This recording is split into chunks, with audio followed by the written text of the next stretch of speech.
This week we're driving the 2022 Buick Encore GX. The last time I drove a Buick was actually the 2020 Buick Encore GX. So basically this car, and I really enjoyed it. So looking forward to letting you guys know what I think about it again now. And unfortunately, I haven't really driven any of the other SUVs from Buick. And if you don't know, Buick now only sells SUVs. They have the Encore, then the Encore GX. They have the Envision Avenir, and then the Enclave, and Enclave Avenir is their big 3-row SUV. So all SUVs now, no car models. But obviously what we're talking about in this video is the Encore GX. So let's talk about the trims you have in there, and then we'll talk about this one specifically.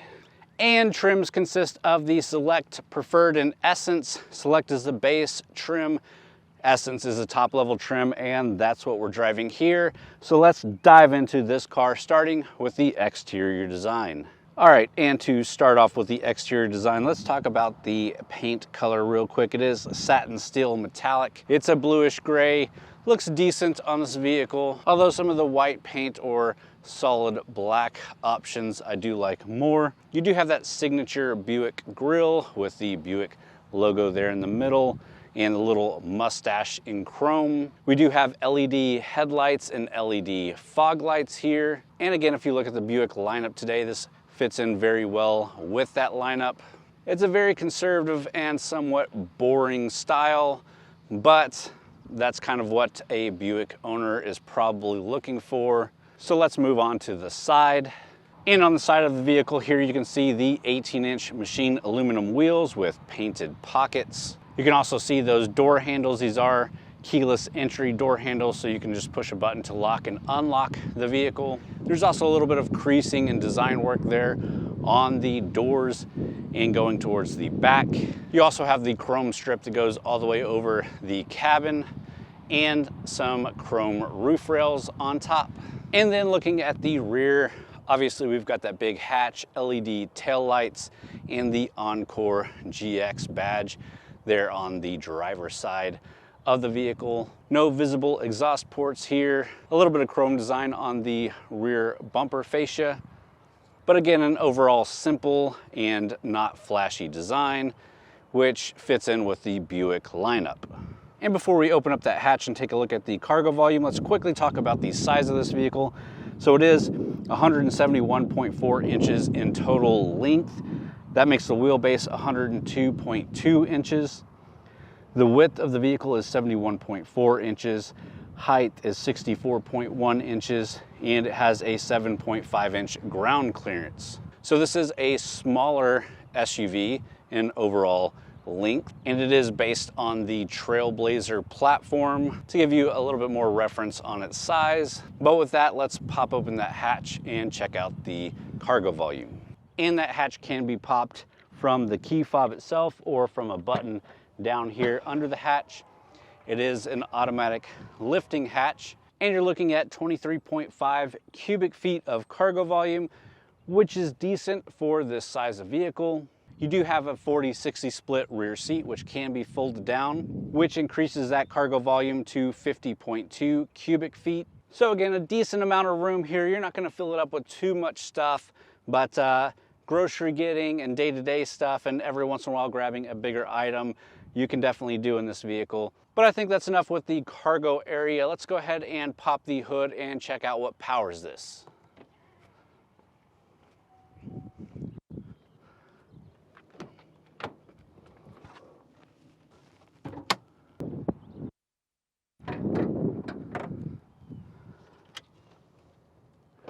All right guys, and your engine option here is the Ecotec 1.3 liter turbocharged engine, and that is matched up to a CVT transmission. And unfortunately, that means you're looking at 155 horsepower, 174 foot-pounds of torque. That's not at all fun to drive, although it's adequate for the vehicle. We'll talk more about that as we drive the vehicle. Now this is the front wheel drive model, but you can get an all-wheel drive. If you do opt for the all-wheel drive, you will get a 9-speed automatic instead of that CVT, which I do recommend. The Trailblazer that we drove a few weeks ago had that 9-speed auto with the all-wheel drive system and the same engine, and it was definitely a better setup overall, but we're not going to harp on it too much. I'll give you more of my thoughts on that again as we drive and as I wrap the video up.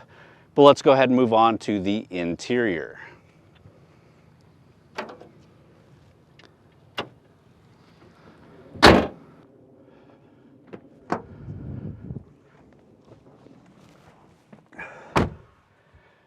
All right, so first of all, let's talk about these rear seats. They are pretty nice rear seats, and unlike the Trailblazer, which again is on the same platform, the rear seats there were kind of the biggest miss of that vehicle, just because of where the lumbar and the cushioning of it just happened to fall.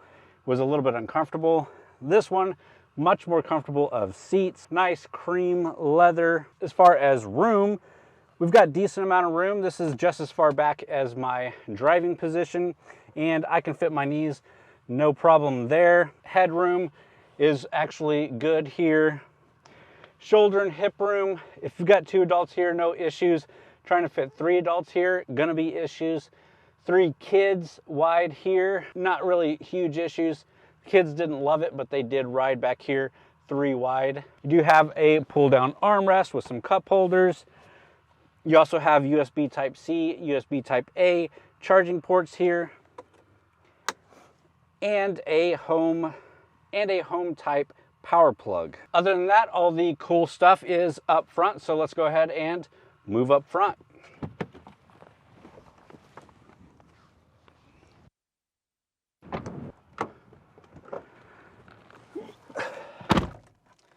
All right, so here in the front seat, the front interior, there's a lot to go over, so we'll jump into it, but it is pretty nice. We do have the Whisper Beige with ebony accents. Our trim piece up here is grayish with a cool pattern on it. We've got some piano black up here, but all in all, it's a pretty nice interior. Let me show you around. And it is push button start, so let's turn it on.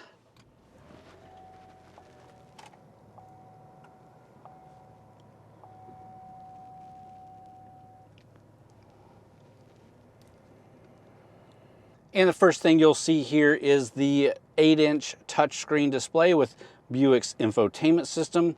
We do have wireless Apple CarPlay and Android Auto, as well as a wireless charger down here. So you can throw your phone down there and it will start wirelessly charging. You can also see the USB Type-C and A ports here, as well as an auxiliary port and an accessory charger. Moving back up to the screen, it is responsive. It's a pretty decent looking system. Nothing too fancy. You do have Alexa integration. And like I said, Apple CarPlay and Android Auto are standard on here. Moving down is all your heat and AC controls. And you can see here we do have heated seats in this vehicle. And it is a dual climate control, so you can change individual sides or sync them. Moving down a bit more, we do have a traditional gear shifter here. Nothing too impressive there, an electronic parking brake.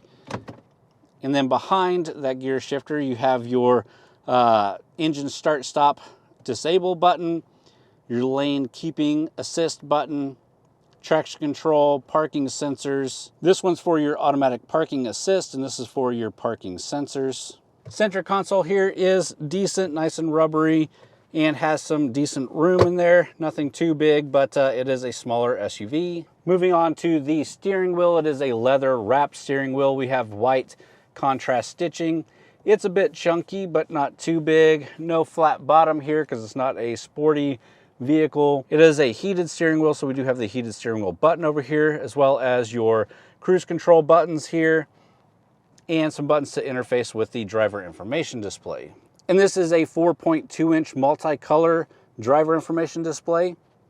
It is center mounted in between the 2 analog gauges, and you can scroll through and see quite a bit of information. We do have the pop-up head-up display, so it does pop up a little piece of plastic and display your head-up display on that, not on the actual glass of the vehicle. And of course, it can be adjusted on where it sits in there, and you can adjust the information that is shown in there.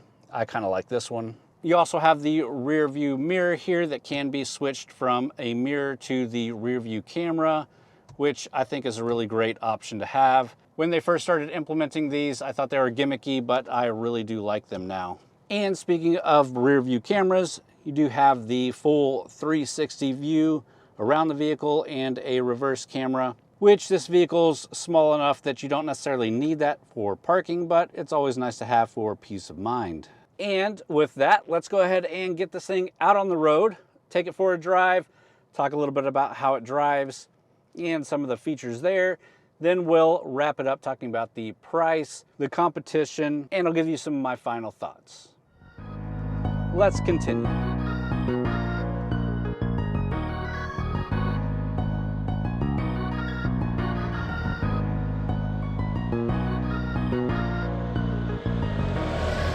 So it is a comfortable drive overall for a smaller vehicle. I would say this compared to the Trailblazer, it's a little bit more comfortable to drive. You've got a little bit more sound deadening than the Trailblazer, but that engine getting on that power, it's adequate for day-to-day life for most people, but it's not going to blow your socks off at all. Not that that's what we're going for necessarily, but merging onto a highway, passing people, simple tasks sometimes can be made even harder because you just don't have the power to do them. Once you get up into the speed that you want to go to, no issues there. It just moves, and that's fine. The CVT transmission is smooth, as you would expect, but again, no sense of immediacy to it. Cornering is done decently well. There's a little bit of lean to it, but not too much. You definitely don't want to push this hard into corners. It's going to understeer and it's going to be nasty. But as a daily driver, out on backcountry roads, in city streets, and even on the highway, this thing does just fine. It is a little bit worse when you have it packed full of people and things, and it starts weighing it down, making it even more difficult to get that acceleration going. But it has no issues getting up on the highway and doing highway speeds, and it has really no issues here on the backcountry roads either. As far as fuel economy goes, you should be looking at about 29 miles per gallon city, 32 highway with a combined of 30. Now we've been averaging 25.3 miles to the gallon, and while we do let this sit idle a little bit as we're taking video and pictures, I will say that hitting that 32 miles to the gallon on the highway or 29 in the city is pretty difficult because of the lack of power. You're in higher revving situations more often than you would be with a little bit more power and probably that 9-speed automatic transmission, or even just a little bit better of an engine and the CVT. Ergonomics, being the driver, are just fine. Touching the screen, no issues. Finding all the buttons, no issues. I like the head-up display. I'm not a huge fan of the lift-up glass thing, but it's a cheap way to get a head-up display. Although, with the roughness of the road, it can shake a lot, which makes the numbers a little bit more difficult to read. But I'd rather have it than not. We'll get up on the highway here, and I'll give you guys a sense of the acceleration here. So from about 15 miles an hour,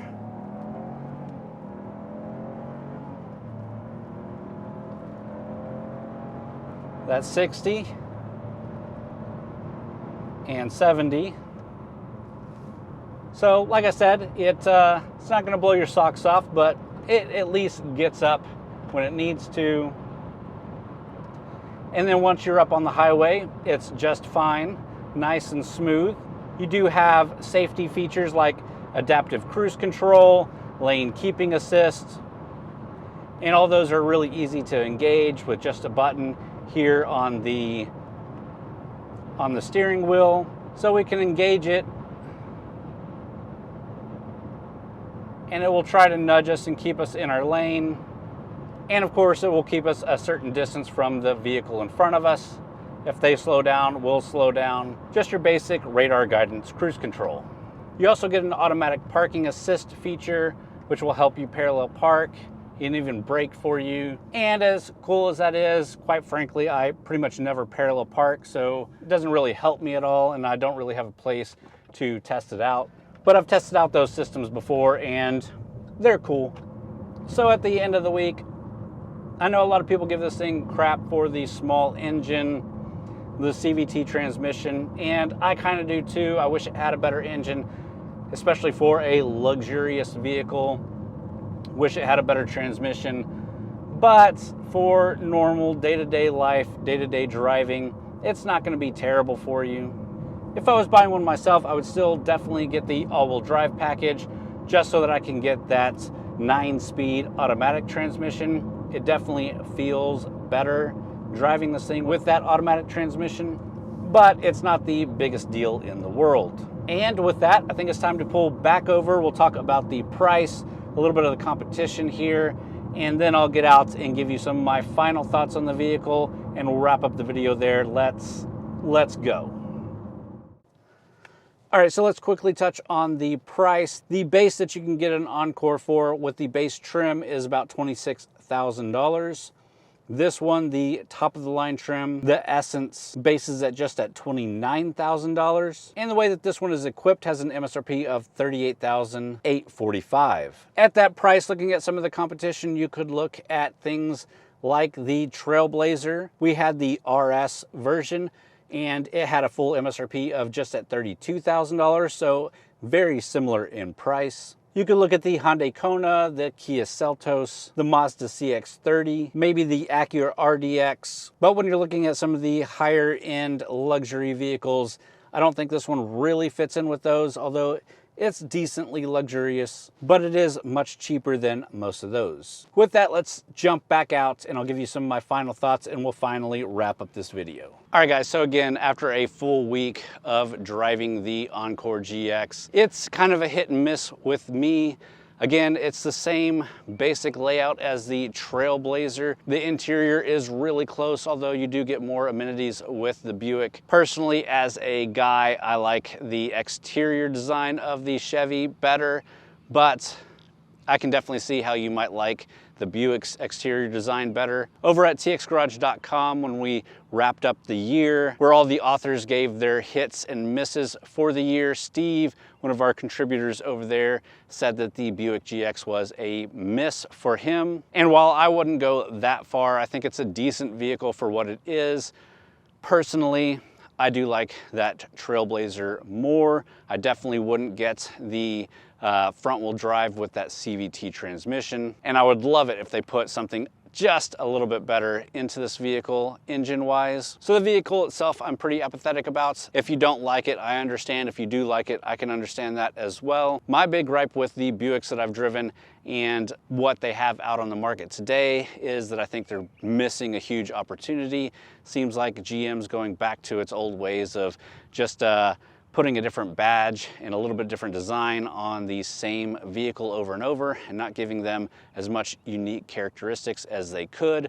I think Buick is a great brand and could do a lot of really cool stuff, but when it comes down to accountants and the numbers, I understand that it's easier to do this, but I'm always going to give brownie points to companies that put in just that little extra effort to make something unique and different, and this just doesn't feel like either. And with that, I hope you did enjoy the video. If you did, please hit the thumbs up button, leave a comment down below, let me know what you think about the Encore GX. Also, subscribe to the channel if you're into automotive reviews. We do a different vehicle every week, plus some fun news and event coverage thrown in there. Also, go check out TXGARAGE.com. Like I said, we've got a lot of written articles, written news, and event coverage over there as well from a lot of great authors. So it'd be great if you go and give them some love as well. But with that, guys, again, I hope you enjoyed the video. Thanks for watching.